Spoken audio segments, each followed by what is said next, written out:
the universe is bizarre. And if you were to make a list of what's most bizarre to the least bizarre, hands-on black hole will be on top of the list. Nothing fascinates the mind as much as the mere concept of a black hole.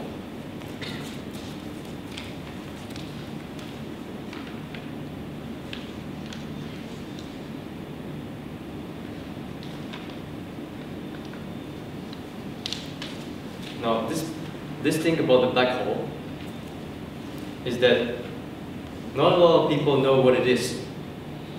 In the past, it remains in the realm of science fiction. But today, we know better. Just 4 days ago, astronomers and scientists from the University of Peking, working jointly together with the University of Arizona's research team, announced that they have found the biggest black hole known to man so far. Its size is 12 billion times more massive than our sun. Can you imagine that?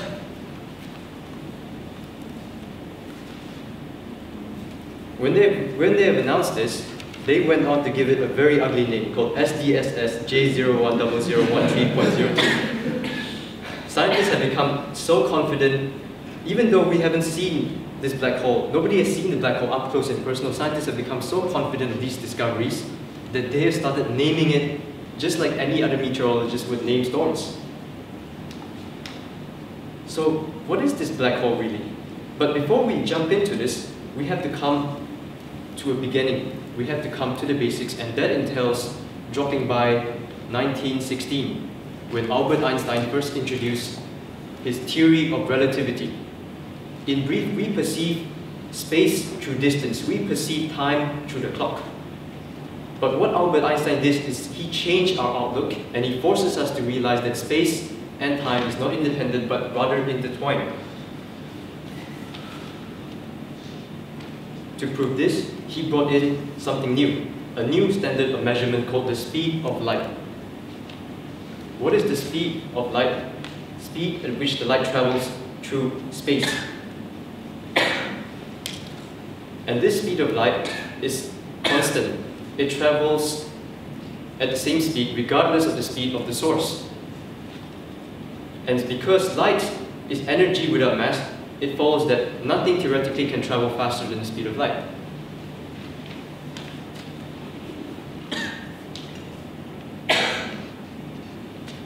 In 1971, this was proved in an experiment called the Hafel-Keating experiment, where gravity can distort the light if it passes through the gravity field. Gravity can also slow down time by making light lose some of its energy. This is proved in a 1971 experiment called Hafel-Keating experiment, where there were 3 atomic clocks. 2 were carried on a plane traveling far above ground, and when they were compared to the atomic clock kept at ground level, it was found that the atomic clocks on the air lagged far behind those kept on the ground. In other words, in another story, if there was a twin, one of the twins were to travel through space, and the other twin stayed back on the Earth. When he comes back, the twin that travels through space is going to age less. This is a very strange phenomenon. If you can wrap your mind around this is space-time. So far, so good. Okay, so space-time is not flat. In fact, it is curved. If you look at the diagram here, consider a rubber sheet, okay? And then if you put a weight on the rubber sheet, which represents all the stars in the universe, it actually bends the rubber sheet. So if you were to throw a marble right across this rubber sheet, it doesn't move in a straight line. In fact, if it meets a star, it will curve around it. It's just like an orbit. So this is space-time. So now what is a black hole? When a massive star or a gas cloud loses its capacity for fusion,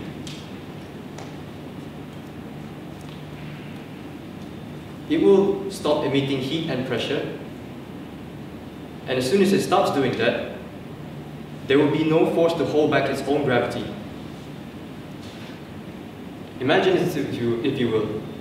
If it runs out of fuel, there will be nothing to stop its own gravity from collapsing and crushing itself in. This will eventually become a black hole. And when a black hole forms, the entire mass of this planet, or this gas cloud, will be sucked in to a space that has zero volume. Imagine the mass of our sun condensed into a space of around 2 to 3 kilometers. The gravity field will be so intense that space-time will become wrapped around itself, forming a singularity. And within this singularity, if you cross a certain boundary called the event horizon, nothing can escape, not even light. At any point within this boundary, always lead back to the black hole. You're stuck, and you're not going to get out.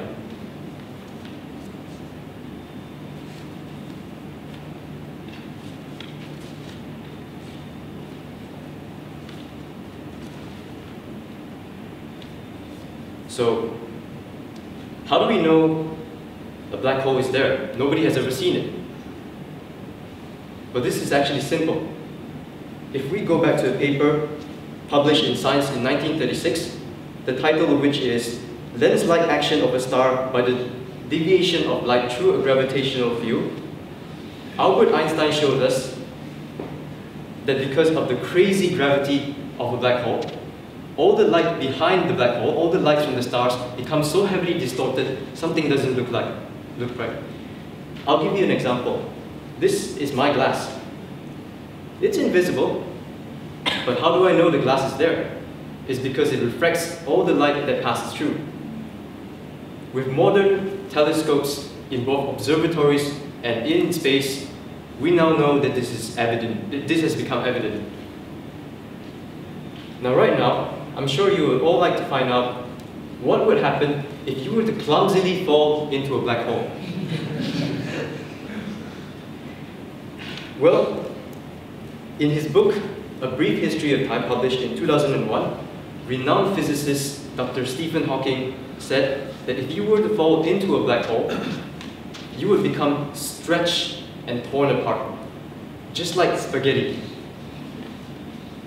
This is due to the fact that if you get to a point close to the black hole, gravity will start to act on you, but it doesn't act on you evenly. I mean, probably if your feet is closer to the black hole, you will be more strongly affected by gravity. So it will pull your feet, stretch it out, and then it will pull the rest of your body along. So you become like spaghetti.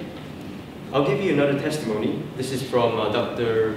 Charles Liu from the from the American Museum of Natural History's Hayden Planetarium. He said that if you were to fall into a black hole, your body would become like toothpaste extruded from a tube. When you finally touch the singularity, you would be crushed into nothing, and you would meet an untimely end.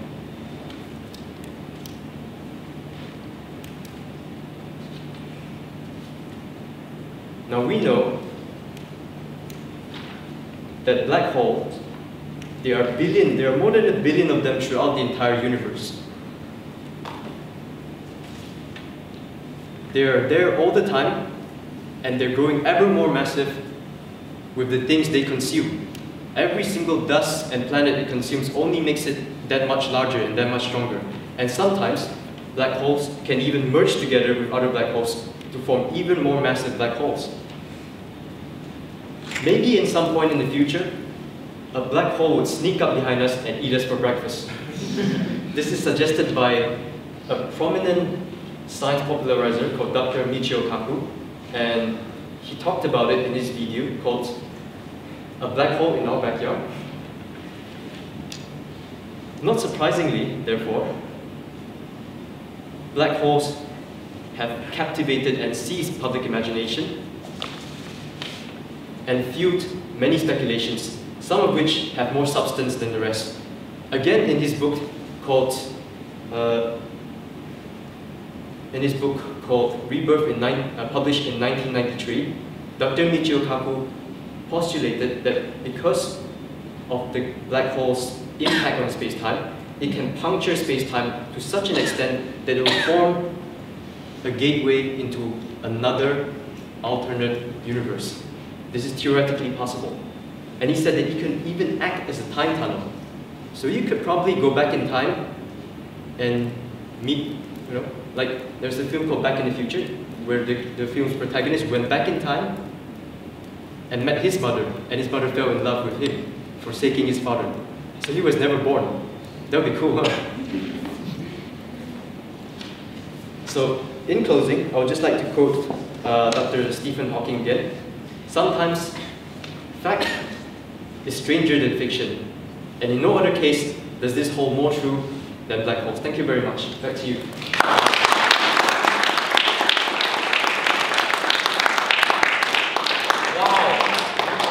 Thank you, Toastmaster Ted. Well, my imagination is telling me that we know the secrets